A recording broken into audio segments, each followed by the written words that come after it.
Welcome back everyone to the fields of Perthshire in bonny Scotland. And look at that for a view.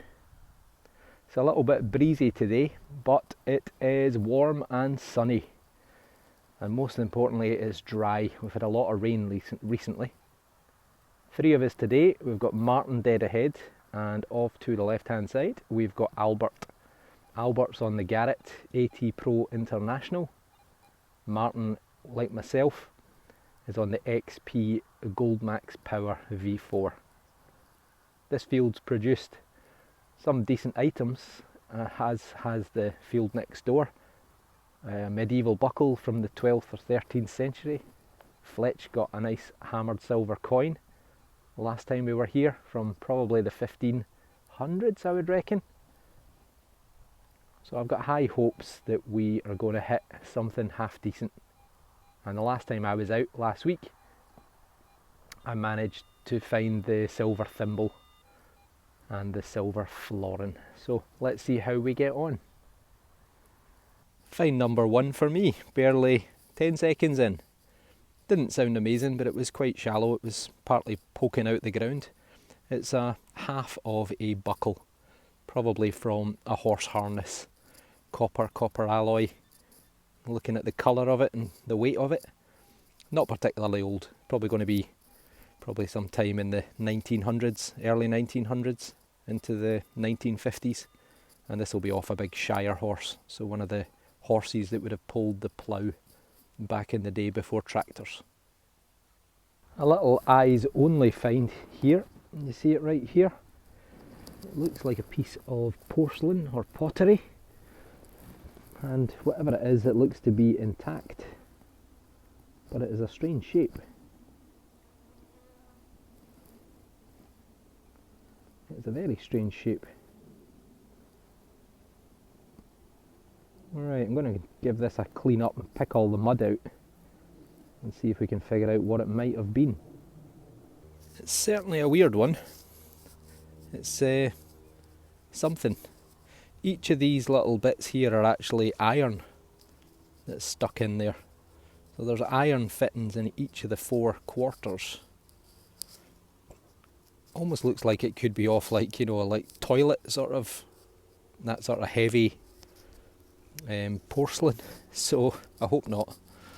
But it's bizarre. I don't think I've seen one of them before. Any ideas what that could be? Let me know in the comments below. A first good find for Martin, and it is, I think, a token. So if you look at this side, you can see the dotted, sort of dotted outer rim. It's a couple of letters, a D and an R, or an O and an R. And I think, because it's plain on one side and something's been going on the other, I think this is one of these tokens that the farms would issue as part of the salary of staff back in the 18 into the early 1900s, and then the staff would then exchange these in the local shop that was on the farm, where they would buy bread and eggs and other daily essentials, and that shop was owned and run by the farm. So it was a great way of the farm robbing you, paying you with currency that wasn't actually spendable anywhere else than with them, and then you would pay over the odds for something clever. Good start. Well done, Martin. This one blew the ears off and it was sticking out the ground, so no need to dig it, but can you tell what it is? How about now? Unfortunately it's not solid silver, but I think this is a walking stick. See how it fits in the hand? And I think that's what that is. That is a gentleman's walking stick. I'm sure it's got a proper name for the design. Do let me know in the comments if you know, but that is what I think that is. It's very tactile. Fits just perfectly in the hand there. Date wise, it's not silver. It's got a kind of flaky sort of, it's not quite a paint, but it's maybe electroplate or something like that. And date wise, I'm reckoning it's probably going to be 1850s through to the beginning of the 1900s, but if you think otherwise, then let me know. Unfortunately, no decoration. Solid silver would have been even better, but beggars can't be choosers. My god, this field is hard going. Sticks to your wellies, but we've got a high tone here.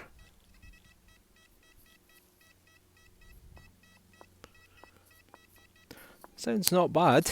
Maybe a coin? Might even be a bit of aluminium or aluminum. We do call it aluminium in Scotland, but obviously in the States, aluminum. It's out the hole. It is round and green. Do you see it there? It's just fell out the clod. Is it a coin? Is it a washer or a ring? It's hollow. So it's definitely not a coin. Right, is it a ancient annular brooch from the medieval period, or is it an olive for plumbing? Let's give it a wee rub up and see. I don't think this one is particularly old, unfortunately. It's copper or copper alloy. It's got a kind of edge or a sort of scalloped edge on it, but I think it's probably going to be irrigation or water pipe related. Oh well. We've got lots and lots and lots of old bits of pottery and glass strewn across this part. Look at the colour of this. Almost like electric-y, purpley blue. I'm not exactly sure what it's from. It almost looks like a bit of a handle there, but the rest of it's a bit of a unusual shape. But look how vibrant the colours are. I think that'll probably be off a poison bottle, because normally this colour was used to show that something was poisonous. It was kept in the bottle if it had this very deep purpley blue colour.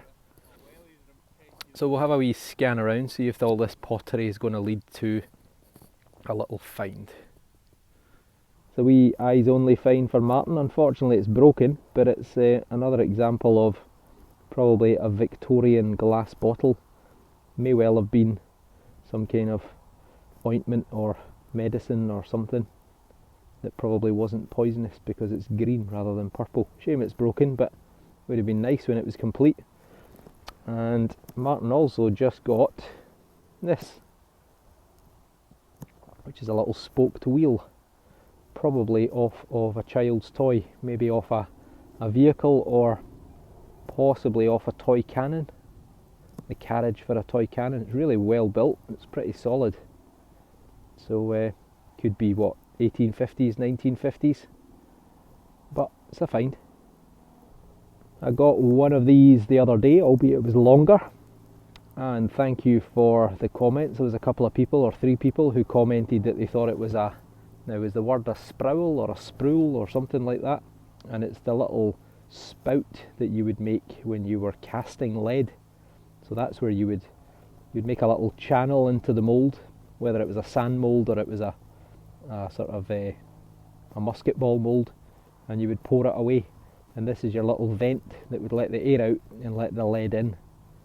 And obviously you would then break it off and throw it away. But that's 2 out of this field, and clearly someone was making something at some point. Could it be a mould for musket balls? Could it be, I don't know what else you would make from lead. Well, back in the day, practically everything, because they didn't realise it was toxic. But it's a good sign that someone has clearly been metalworking here in the past. So we'll keep on hunting.